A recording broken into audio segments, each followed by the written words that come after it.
অনেক কথাই বলছি।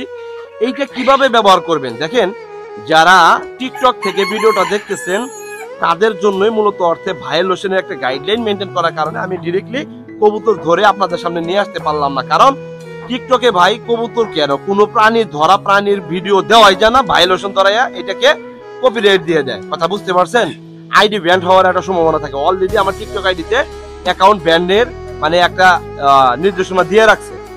তো এই ড্রপটা আপনারা এভাবে খুলবেন, খোলার পর কবুতরটাকে ধরবেন। যেই কবুতর উকুনে আক্রান্ত, যেই কবুতর মাছিতে আক্রান্ত, অথবা যেই কবুতরের কাছ থেকে আপনি প্রতি মাসে ডিম বাচ্চা পাইতে ব্যর্থ হইতেছেন, কবুতর আস্তে আস্তে শুকিয়ে যাইতেছে, কবুতরের হাড় গুলা সরু হয়ে যাইতেছে, কবুতর খাবার গুলা কম খাইতেছে, কবুতর ডিম পারলে এই কবুতর গুলা ডিমের গায়ে তা কম দিতেছে, এই ধরনের মানে প্রবলেমে যারা পড়ছেন তারা মূলত অর্থে এই ট্রিক্সটা আপনারা ব্যবহার করতে পারেন বা প্রোভাইড করতে পারেন। দিন শেষে সর্বোচ্চ একটা রেজাল্ট পাবেন। দেখেন, এক জোড়া কবুতর থেকে আপনি প্রতি মাসে ডিম বাচ্চা পাবেন কিনা সেটার পেছনে ডিপেন্ড করে অনেকগুলা বিষয়।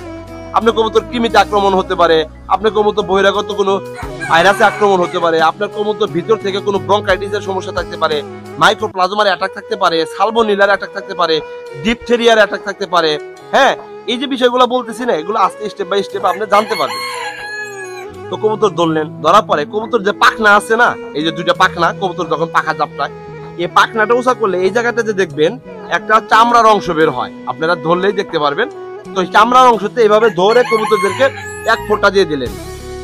এই পাখনার এই পাশে উঠাইয়া আপনার চামড়াটা বের করে এই চামড়ার মধ্যে এটা এক ফোঁটা দিয়ে দিলেন। দেওয়ার পরে কবুতর যে পিছনের যে আপনার টেল আছে, টেল ফেদার গুলা মানে লেজের যে লোম গুলা আছে বা ফেদার গুলা আছে, এগুলা একদম লেজের মাছ মানে একদম কোমরের মাছ বরাবর এখানে একটা ফোঁটা দিয়ে দিলেন। দিয়ে দেওয়ার পরে কবুতরটাকে ন্যাচারালি কি করলেন, আপনি আপনার খামারে অথবা খাঁচার ভিতরে ছেড়ে দিলেন।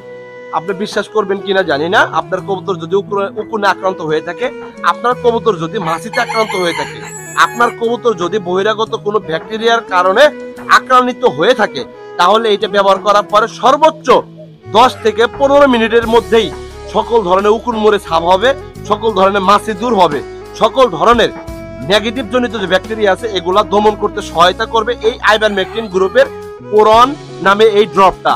এটা এতটা বেশি ভালো কাজ করে, এই কোম্পানির মেডিসিনটা হয়তো আপনি কোনো জায়গাতে নাও পাইতে পারেন, তবে গ্রুপটা এই জন্য বলে দিচ্ছি আইভারমেকটিন গ্রুপ। যে কোনো ভেটেরিনারি ডিসপেন্সারিতে গেলে তাদেরকে বললে তারা এটা দিয়ে দিবে যে ভাই আমারে আইভারমেকটিন গ্রুপের একটা ড্রপ দেন, যাতে করে আমার কবুতরের কাছ থেকে আমি উকুন মুক্ত হতে পারি, মাছি মুক্ত হতে পারি, এবং নেগেটিভ বা ভাইরাস জনিত যে ব্যাকটেরিয়া গুলো আছে এগুলো হাত থেকে যাতে আমি দমন পাইতে পারি।